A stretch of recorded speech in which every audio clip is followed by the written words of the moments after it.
Coming up on episode 100 of Creative Writing, I'm talking about an experiment I'm running to grow my email list.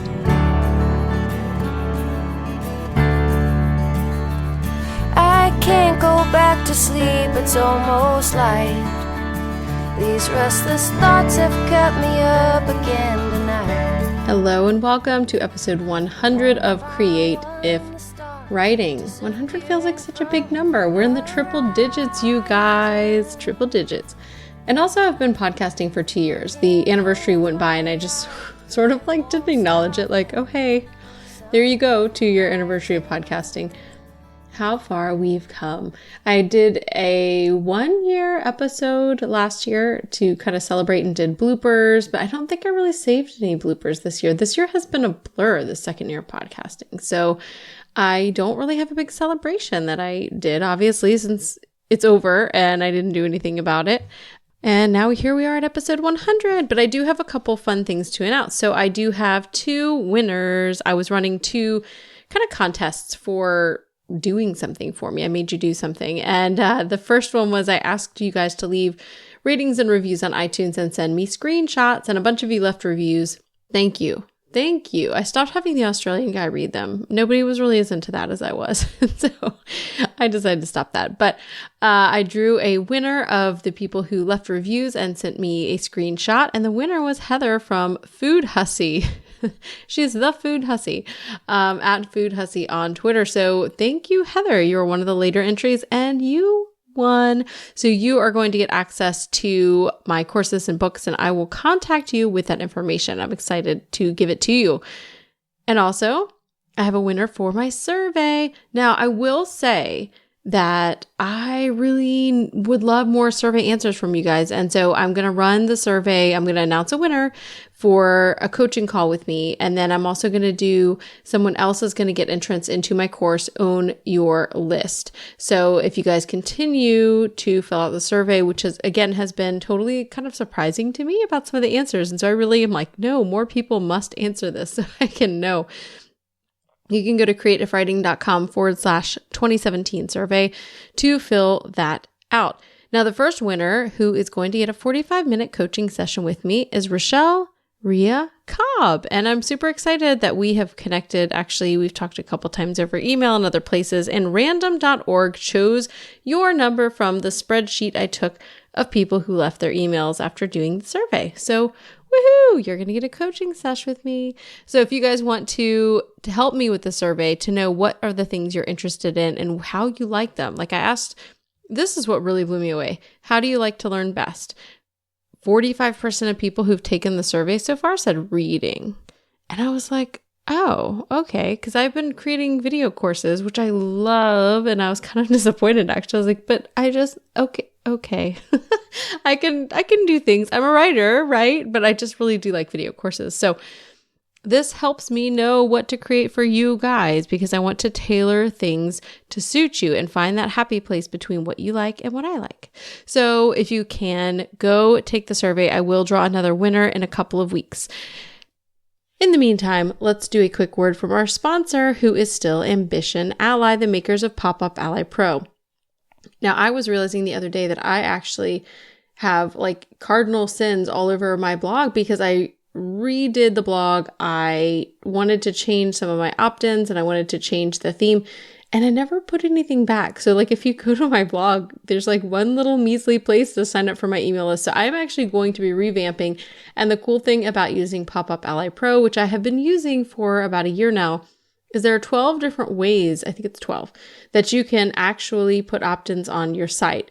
There are a number of them. They're not all pop-ups too. There are embedded forms and feature boxes and all kinds of things. So I need to go do this. I'm not sure if we'll do it this week because I have a lot of stuff on my plate, but I'm missing out on emails from people who come to my site because there's just not an easy way to sign up.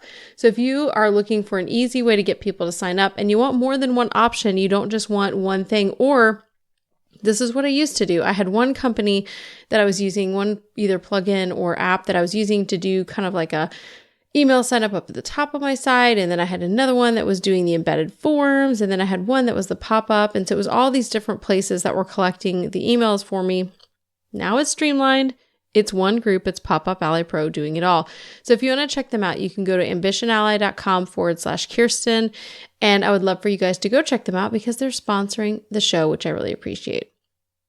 Okay, so for now, I wanted to dive in and talk to you guys about an experiment that I'm running. So I am speaking in June at Houston Social Media Breakfast, which is a really amazing event put on here in Houston for social media nerds. And we've got some bloggers in there, some professional people who are working in social media for their jobs.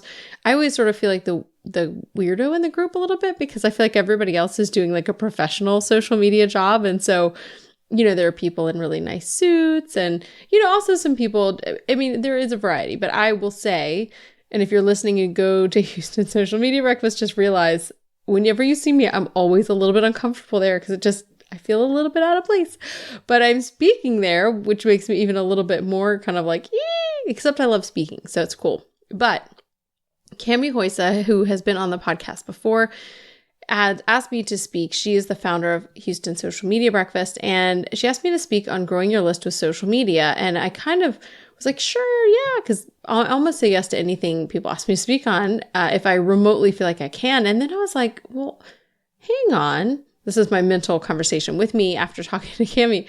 I don't really use social media that much to grow my list. So I do. I mean, I promote my list a little bit, but not often. And so what I decided to do is I'm running an experiment for the next month so that I can actually have some things to say. And this is really fun for me because I don't do a whole ton of testing. I kind of talk about things, I do some things, and then that's it. So what I decided to do is I'm actually doing 4 social media platforms. I'm doing LinkedIn. Gasp. Yes, I'm going to be using LinkedIn this month, you guys. Twitter, Facebook, and Pinterest. And here's how I'm kind of going to be using them. And I made general rules, but I may update some things and do some tweaks, especially with Facebook where I have a page or profile and a group.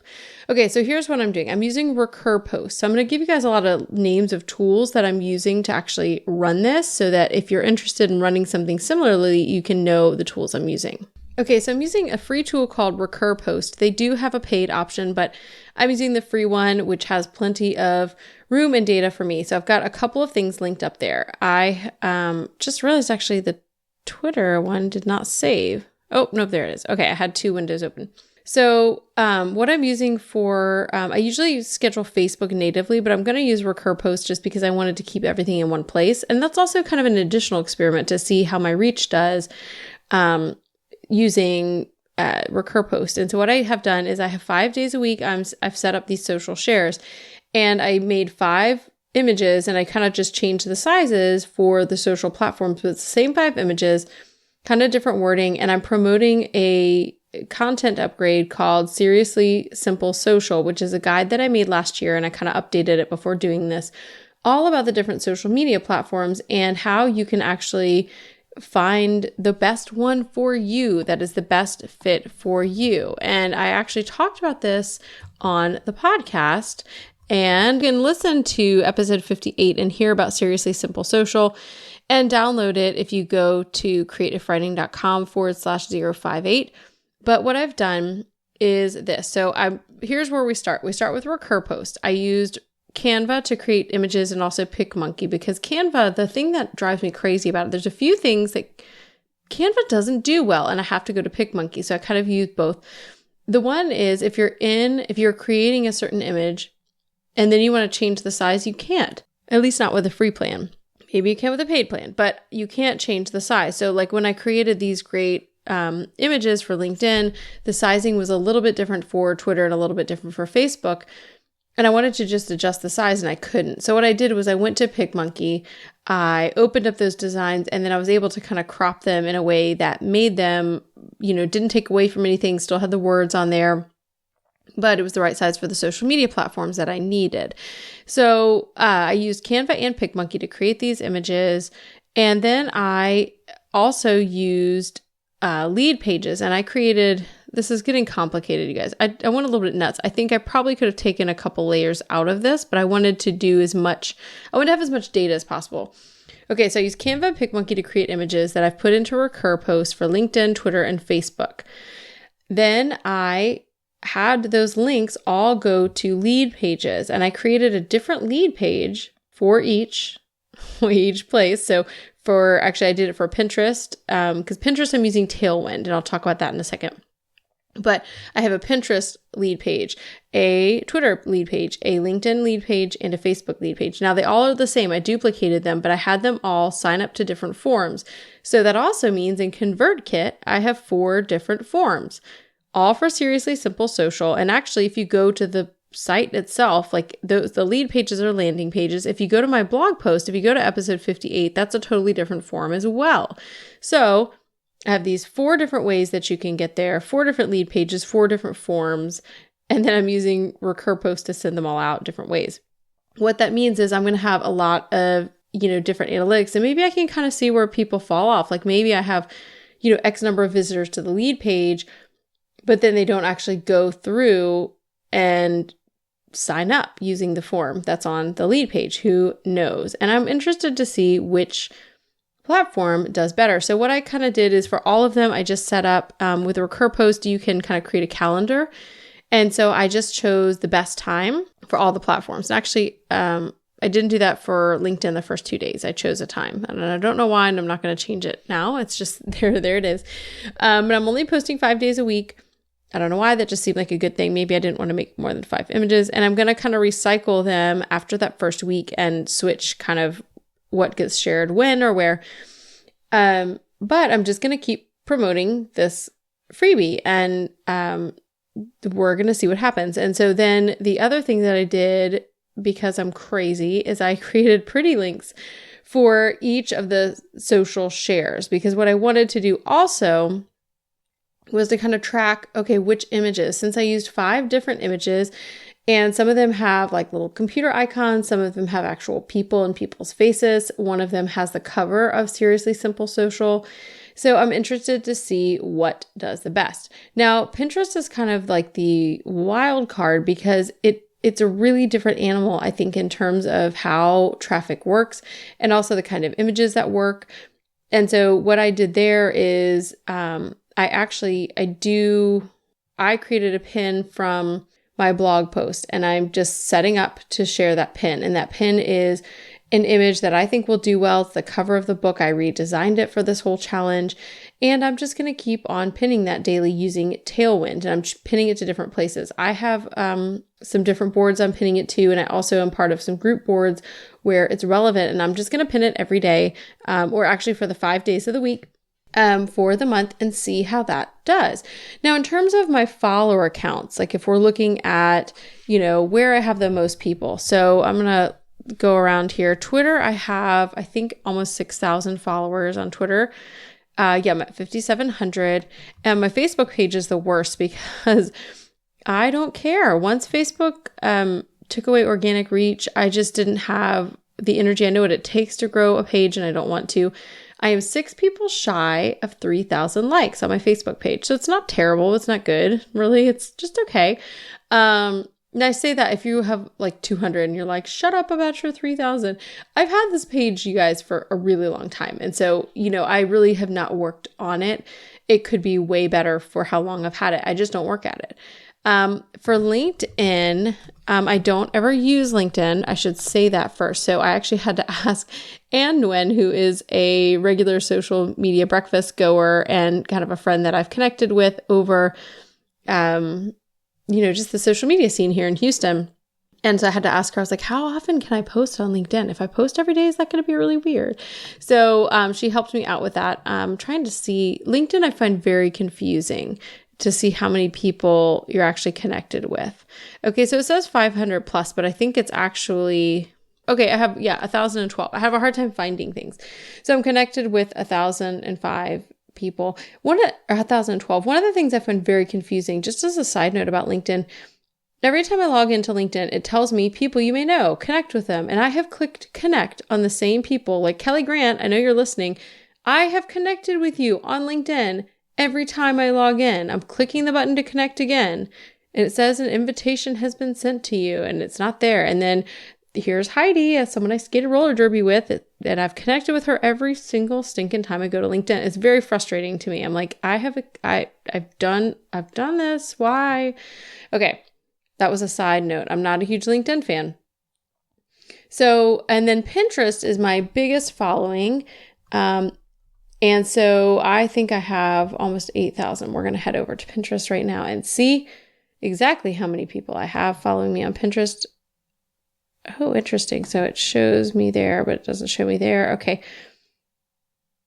Okay. Yeah. I've got 7,769. So almost 8,000 followers there on Pinterest. And I'm trying to scroll down. Yeah. I need to share this more. So I shared it last night and it already has a repin of the new image. And then the old image is on there too. And that's doing okay. So what would be interesting to me is to see if the old image actually works better. Okay, so that's the test I'm going to do over the next 4 weeks. I'm going to see which of these actually works the best to grow my list. And I created a little sales funnel in ConvertKit where people that come in are going to be funneled through. I'm going to talk about social media.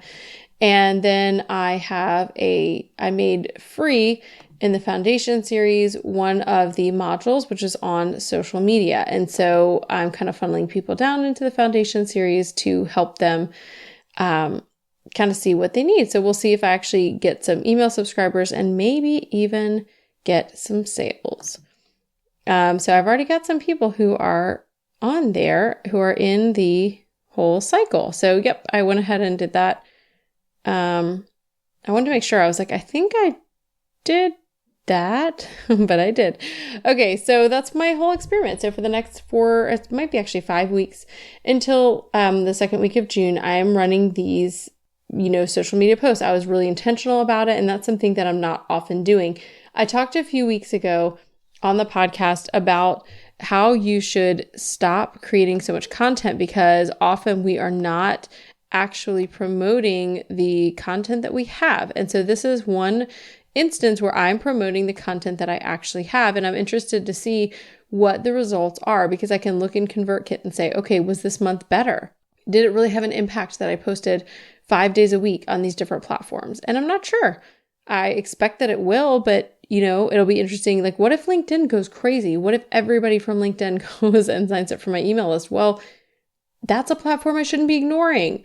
Or even, maybe that'll happen with Twitter, or maybe Pinterest is just going to blow them so far all out of the water. And, then I have to think about, okay, well, Pinterest sends them not to the landing page. Like it does not send them to a lead page. It sends them to my blog post. So I might actually experiment with sending some of the Pinterest traffic to a landing page to see if that does better, which of those pins. And I can track all that using Tailwind or Pinterest Analytics because I have a business account with Pinterest.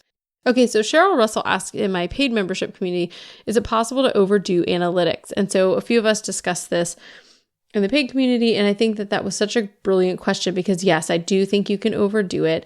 I don't tend to fall into that category. It's kind of like there's two kinds of people who are one way and people who are another. I am not the person who's going to overdo it with analytics, even though I just described to you this crazy plan I have for the month, but I'm not trying to overdo it. I'm just doing this because I have to speak on it and I really wanted to know. And so I decided to experiment. And then after this, I will probably find something that's more sustainable or hire a VA to do all this for me because I don't want to do it again.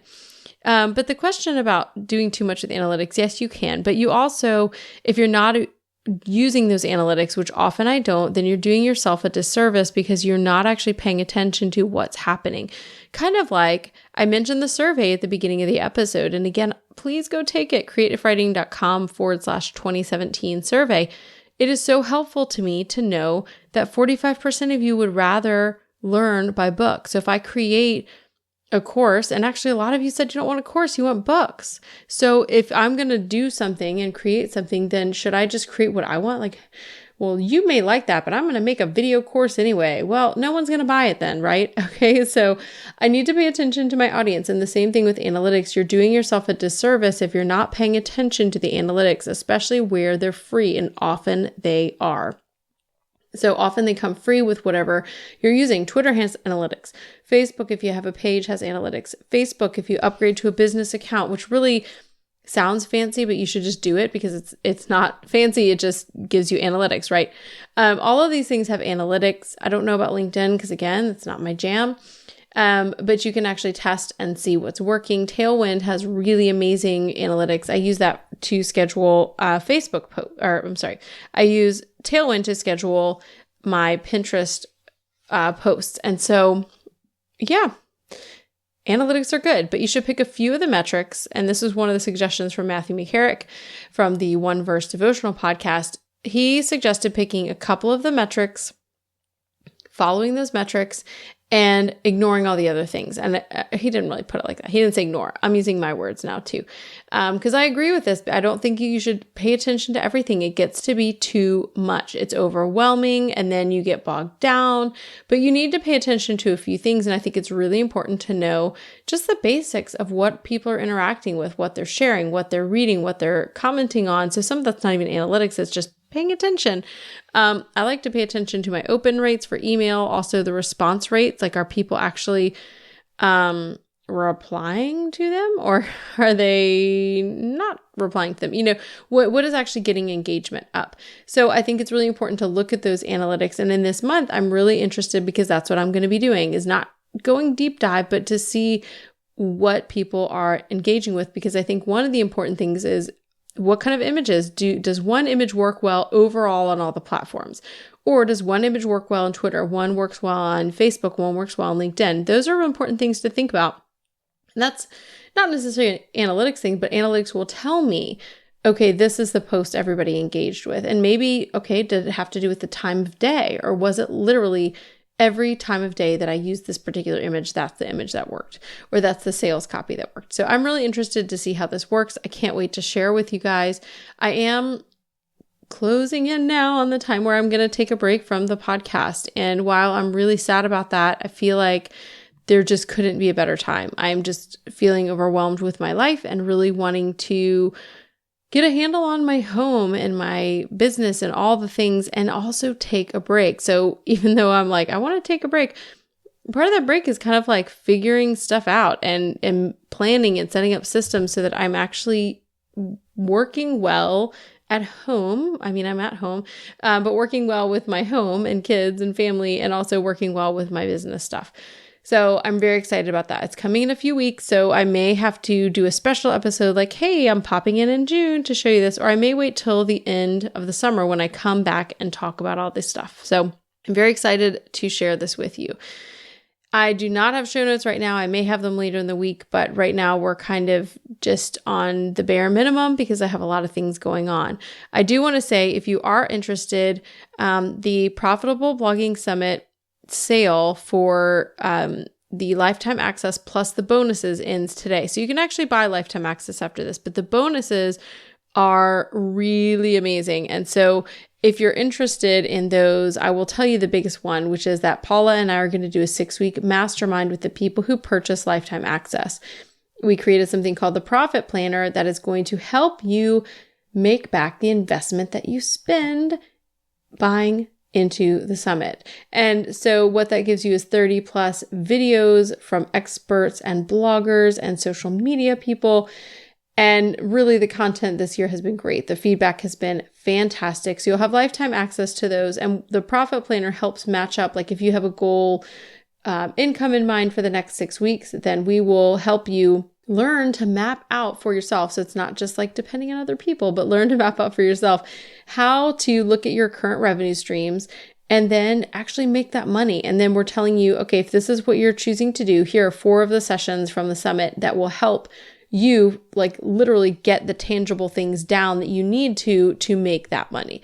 So I'm super excited about that. So if you're interested in learning more about that, you can go to createifwriting.com/mastermind to hear about the bonuses, which end May 1st, because we're actually kicking off the mastermind May 2nd. So this is it. If you're listening on Monday, lucky you if you're interested. And we do have a payment plan for the people who are like, I want to, but I just can't afford this right now. Okay, look at the payment plan. And again, our goal is to help you make back the money that you invest by the end of the mastermind in the 6 weeks. So there's that. And the survey, again, createifwriting.com/2017 survey. If you're not getting my emails, please sign up for the quick fix. It comes out on Fridays. This week it was on a Saturday. Gasp. And you can sign up for that going to createifwriting.com/quick fix. And one of the stars of the show is really the community, which is an amazing, amazing part of what I do here. And you can find us on Facebook by going to creativewriting.com/community. It's a bunch of really friendly, wonderful, helpful people, and we would love to talk with you there. Thanks again to Ambition Ally for sponsoring the show. You can find out more from them at ambitionally.com/Kirsten. And a big thank you, as always, to Jasmine Commerce of JasmineCommerceMusic.com for the music for this show. I hope that you have a fantastic week celebrating with me 100 episodes, and I hope you also have an inspired week.